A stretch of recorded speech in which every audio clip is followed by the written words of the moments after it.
Ships' marine engines are considered to be the biggest in the world, both in size and capacity.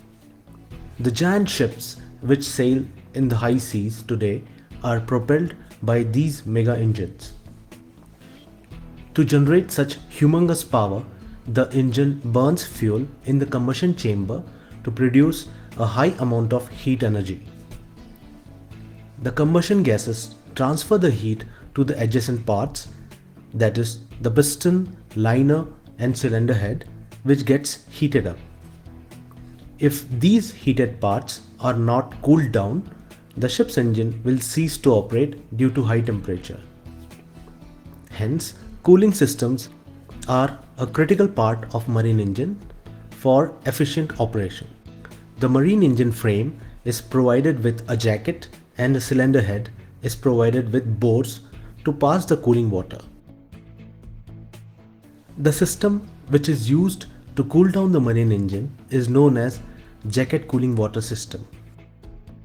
Circulating the cooling water in the engine jackets enable the engine metal parts to retain their mechanical properties, which may change with high temperature. In modern marine engines, freshwater or central cooling system is used. In this system, freshwater is used in a closed circuit to cool down the main engine. The freshwater, returning after absorbing the heat and cooling the machinery, is further cooled by seawater in the seawater cooler. The main engine jacket cooling water system comprises of several components which work together to cool down the hot engine parts.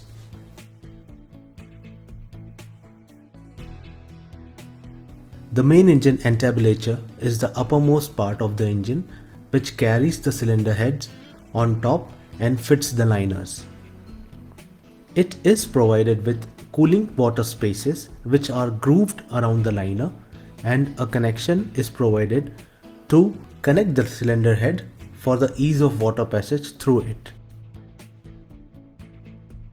The cylinder head also forms a part of jacket water system as it is provided with bores and passages. The water comes into these passages from the liner outlet and cools down the cylinder head.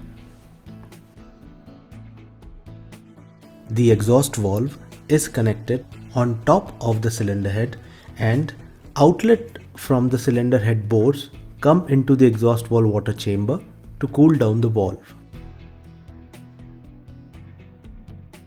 The expansion tank, also known as header tank, is usually located on a higher position than the engine and provides two functions.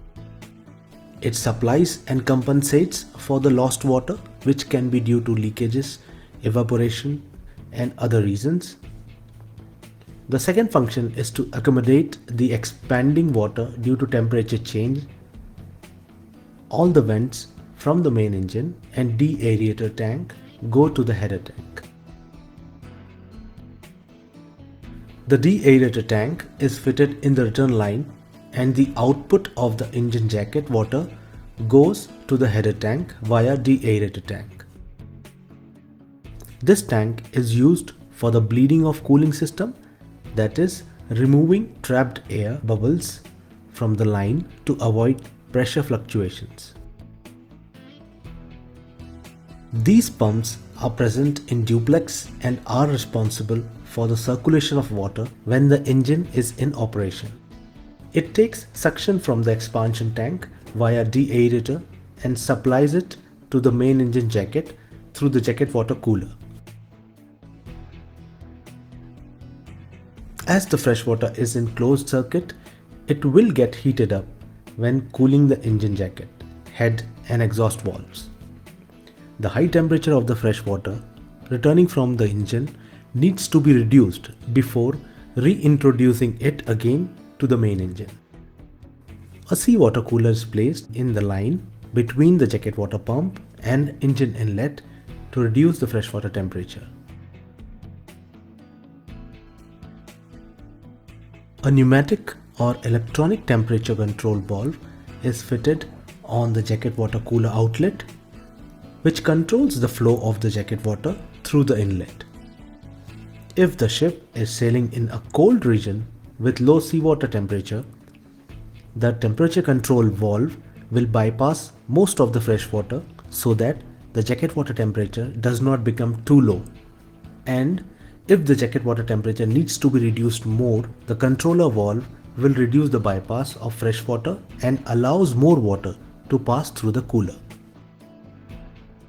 A small heating unit is provided, which can be either steam or electrical heater to heat the jacket cooling water when the engine is not in operation. It is critical to maintain the temperature of the engine to avoid cold corrosion and thermal stress on the engine when it is started from standstill condition. The preheater is usually fitted before the inlet of the engine.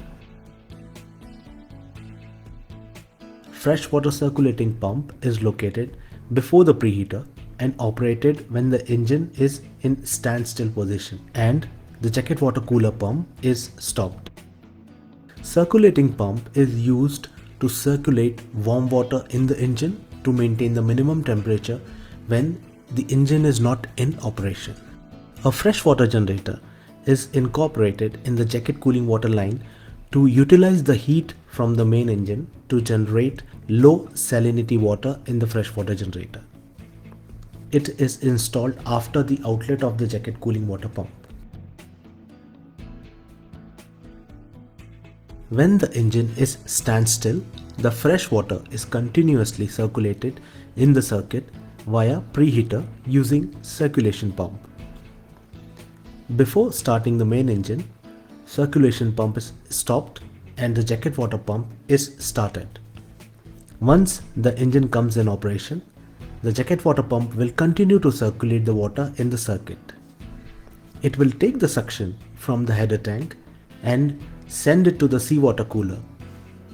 Depending upon the required jacket water temperature, the controller will either bypass or send the water into the seawater jacket cooler. The water is then passed into the engine jacket and other components. The water will go into the entablature boards, cooling the liner, and then it goes to the cylinder head and finally to the exhaust valve. Piston nowadays are oil cooled and have a separate cooling line. Once the water comes out from the engine jacket, its temperature should be maintained between 80 to 90 degrees centigrade.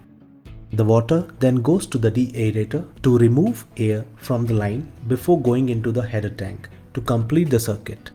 The jacket water needs to be chemically treated to avoid deposits, corrosion, etc. of pipelines and engine passages to avoid built up of layers which reduce the heat exchanging ability.